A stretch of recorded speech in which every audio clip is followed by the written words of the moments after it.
dhiyaachuu akka barbaadu. Hammamuu Waaqayyo saba isaatiif akka dhaabatu, hammamuu Waaqayyo saba isaa akka jaalatee namoota lallaban yookiis namoota beeksisan jechuudha. Ambaasaadaroota jechuudha. Nuti hojjettoota. Ambaasaadariin of jalatti nama baay'ee hiriirsa. Ambaasaadariin hojjettoota baay'ee qaba. Ambaasaadariin namoota baay'ee leegaal godha yookiin higgaawwii godhee hojjechiisa.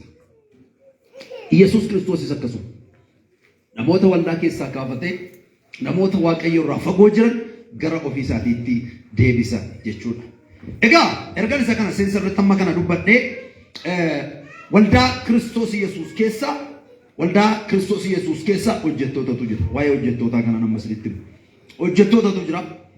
Yesuus Kiristoos wangeela Maatiyoosi boqonnaa 16 lakkoofsa 19 irratti akkas jedha.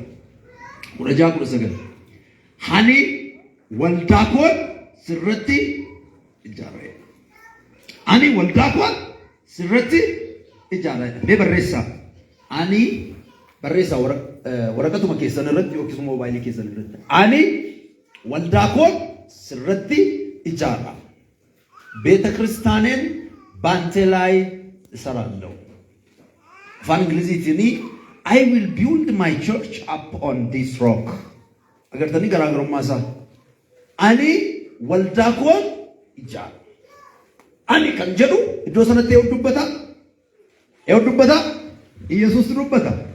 Waldaa kan jedhu immoo saba isaa walitti qabamanidha. Jecha warra Giriikiitiin jechi kuni ekleeshiyaa jedha. Ekleeshiyaa jechuun namoota sababa siyaasaatiif walitti qabaman. By the way, jechi ekleeshiyaa jedhu jecha amantaa miti. Jecha siyaasaati. Jecha siyaasaati. Sababni isaa bara Yesuus Kiristoos tajaajilaa ture keessa akka isaanii galutti Waaqayyo siyaasa bara sanaatti fayyadamee karaa Yesuus Kiristoosiin yaada isaa biyya lafaatti fide. Kanaaf Ibroota boqonnaa tokko irra gaafa dubbifannu sagalee Waaqayyo dur abboota keenyaan nutti dubbachaa ture. Hamma garuu ilma isaa Yesuus Kiristoosiin itti dubbate. Ilma isaa Yesuusin dur karaa abboota keenyaa dubbate.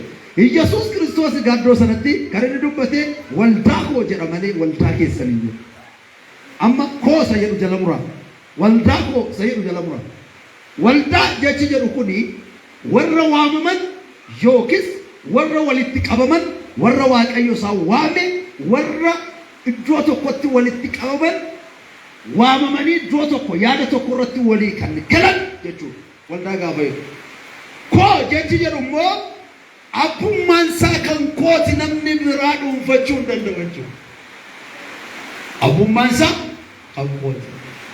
Waaqayyo waldaa koo gaafa jedhu mana ijaarame kana ilaala miti. Waaqayyo gamoo ilaala miti.